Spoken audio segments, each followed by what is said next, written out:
Hi besties, I'm Dana. I wanted to create a look that embodied what it feels like when you finally snap and all you see is red. So today I'm showing you how to create this look inspired by the feeling of anger and rage.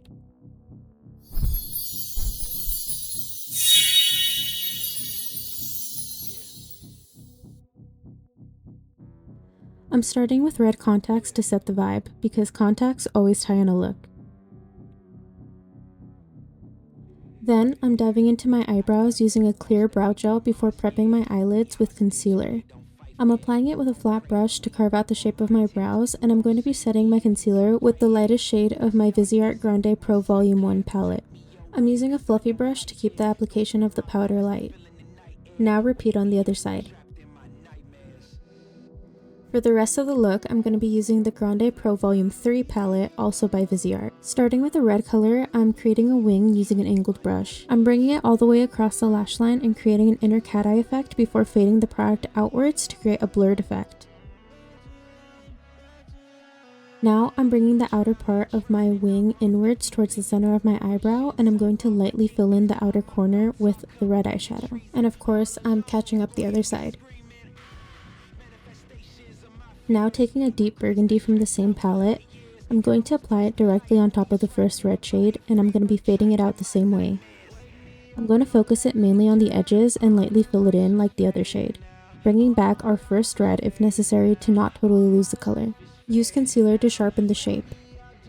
Now focusing on the base, I'm using a lighter weight BB cream because despite giving this look glam elements, I want to keep a slight rough edge to it. So for the skin, I'm going for lighter coverage and no concealer. Now, going back to the eyes, I'm using this nude shade from the Huda Beauty Mercury Retrograde palette on my waterline.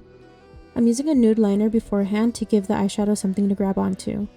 Then, using our red and burgundy from earlier, I'm outlining my lower lash line exactly how we did the top and connecting it to the silhouette we had created.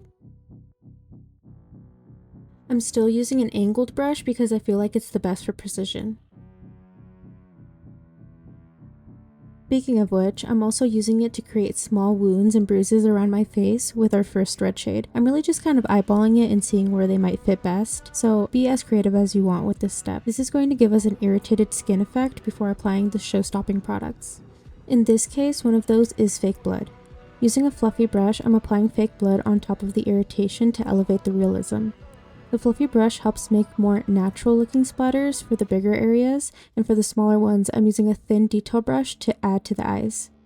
The messier the better in my opinion. For the lips, I'm using a red lip liner on the center part of my lips only, and the burgundy shade from earlier to neutralize the pink tone in it, before applying our deep red glossy tint. I think this gives a bloody effect without using the blood directly. I mentioned glam elements earlier, so I'm using red rhinestones in different sizes to bring some shine to this look. I think this touch was super cute, and again, I'm just kind of eyeballing where I want to place them, just like the blood.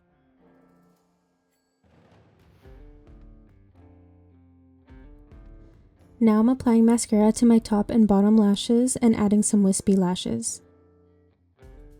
I'm curling them to give them a lifted effect and applying more mascara afterwards to make them pop. Finally, I'm adding setting spray to get rid of any unnecessary dryness and applying a glittery highlighter to emphasize my highlight points. And just like that, this look is complete. I hope you enjoyed this tutorial. I'm looking forward to making a lot more of these. Let me know what you want to see next. Don't forget to subscribe, hit the thumbs up, follow me across all platforms, and I'll catch you in the next one. Bye besties.